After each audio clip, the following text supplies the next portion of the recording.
Atau berselamat linguna latai salam sujud keren dan melempang om swastiastu adil katalino bacaramin ke surga pasangat kajubata. Saya menjelaskan tentang rukun dalam kehidupan, rukun dalam tatanan agama Hindu Kahringan. Yang pertama adalah rukun kematian dalam umat agama Hindu Kahringan. Rukun pertama, kematian agama Hindu Kahringan setelah meninggal dunia dan mayatnya masih ada di rumah itu disebut dengan watang perupuk. Selama watang perupuk itu ada, setelah penguburan pun dilaksanakan yang disebut dengan neteng aji apuidara. Dan ingat, setelah penguburan, bukan mayat masih ada di rumah. Setelah penguburan itu baru dihitung neteng aji apuidara. Neteng aji apuidara itu boleh dilaksanakan selama 3 hari, boleh dilaksanakan selama 5 hari, boleh dilaksanakan selama 7 hari. Sesuai dengan kesanggupan dan kemampuan pihak keluarga yang ditinggal meninggal tersebut. Nah, dalam pelaksanaan ritual tersebut dilaksanakan beberapa hal, yaitu termasuk usik liau.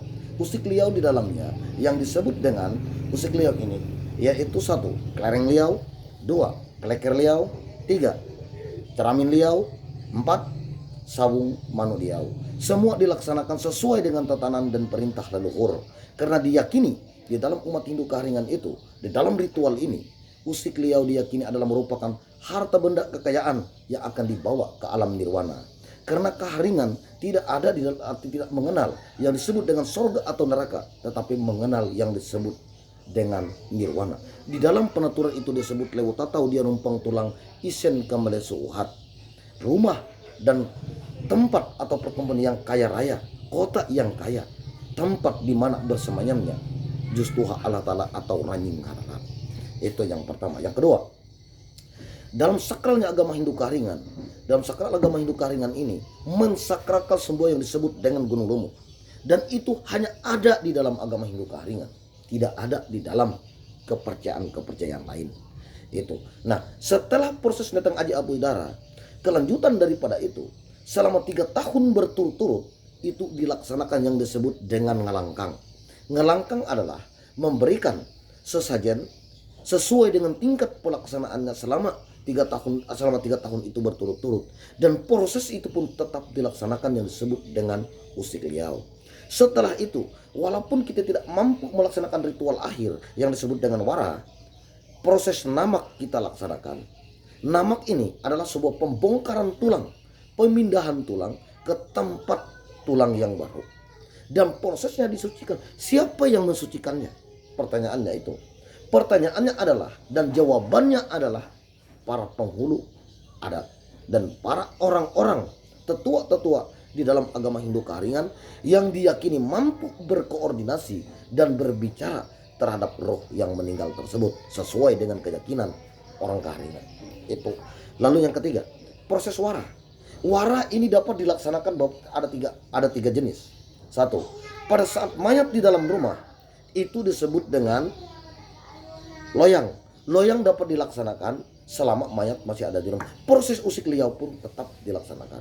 Atau kedua, proses tutui kanen. Tutui kanen yang disebut dengan tutui kanen ini bisa hewan korbannya adalah babi, pengganti daripada kerbau itu tadi. Pengganti kerbau ini itu dilaksanakan prosesnya selama sekian sesuai dengan ketentuan yang dilaksanakan dan sesuai dengan telatah atau perintah daripada kandung sendiri atau yang melaksanakan balian sebutannya. Nah, yang ketiga ini wara tutikan juga dengan hewan korban kerbau. Hewan korban kerbau ini dilaksanakan selama 5 hari berturut-turut. Dalam pelaksanaan 5 hari berturut-turut ini bukan pada 5 hari saja, tetapi persiapan itu sebelum 5 hari itu sudah dilaksanakan. Pertama, dari mengumpul orang-orang kampung, mengumpul para wali asbah, mengumpul para kerabat keluarga, baru dilaksanakan selama hari duduknya kandung itu. Nah, proses 14 hari 14 malam yang disebut dengan waranya limat. Waranya limat ini hanya prosesnya ada di dalam agama Hindu Kahringan. Ini adalah proses akhirnya. Itu di dalam tatanan artinya Kahringan Dayak Dusun Mahai. Nah, prosesnya dilaksanakan selama 14 malam itu mengandung beberapa unsur lembaga adat unsur-unsur lembaga adat yang ada di dalam agama Hindu Kaharingan itu sendiri, bukan dari lain, bukan dari petugas-petugas ada yang lain. Mereka seandainya di sana ada demang, di sana ada dewan adat, di sana ada majelis adat, mereka adalah petugas-petugas adat yang mengurus yang disebut dengan adat umum. Kenapa? Mereka tidak boleh mencampuri dalam ritual agama Hindu Kaharingan, karena yang mengetahui ritual agama Hindu Kaharingan itu sendiri adalah Kaharingan itu sendiri. Demang boleh dari agama lain, boleh dari kepercayaan-kepercayaan lain. Dewan adat juga demikian, boleh dari agama-agama lain. Para majelis-majelis adat lain boleh dari agama lain. Mantir adat boleh dari agama lain. Tetapi Kaharingan yang menjadi penghulu Kaharingan, penghulu adat Kaharingan, Basir Kaharingan adalah merupakan dari lembaga Kaharingan itu sendiri yang membawahi majelis-majelis Kaharingan. Majelis Kaharingan itu ada beberapa tingkat. Satu, majelis besar yang berada di pusat. Itu adalah majelis tertinggi agama Hindu Kaharingan sesuai dengan surat pengukuhan lembaga agama Hindu Kaharingan pada tahun 1980. Majelis yang terbawah dari majelis besar adalah majelis daerah yang dipimpin oleh seorang ketua dan beberapa pengurus harian lainnya. Setelah itu ada lagi yang terbawah dari majelis daerah, majelis resort kecamatan. Itu yang dipimpin oleh seorang ketua dan pengurus-pengurus lainnya. Di bawah itu lagi ada yang disebut dengan majelis kelompok agama Hindu Kaharingan. Nah, majelis kelompok agama Hindu Kaharingan bekerja sama dengan penghulu adat agama Hindu Kaharingan yang berada di desa untuk mengatur tatanan ritual tersebut. Tidak ada campur tangan dari agama lain, tidak ada campur tangan dari lembaga-lembaga lain. Satu, Demang tidak boleh mencampuri urusan agama Kaharingan karena itu adalah merupakan ritual, bukan agama. Dewan adat juga tidak boleh mencampuri urusan ritual Kaharingan karena itu adalah agama, bukan ritual adat. Adat yang diurus oleh Demang, adat yang diurus oleh dewan adat, yang diurus oleh mantri-mantri adat adalah adat umum. Mantri adat adalah merupakan lembaga peradilan tingkat bawah yang mengadili perkara-perkara adat dan mengayomi adat yang adat umum. Nah, demikian juga halnya dewan adat, demikian juga halnya Demang. Mereka tidak wajib, tidak harus membuat rekomendasi terhadap pelaksanaan rukun kematian agama Hindu Kaharingan karena mereka bukan mengurus Kaharingan. Itu yang pertama. Lalu yang kedua, Demang adalah merupakan penyambut tamu daerah, mengayomi dari semua adat yang ada, bukan mengayomi agama.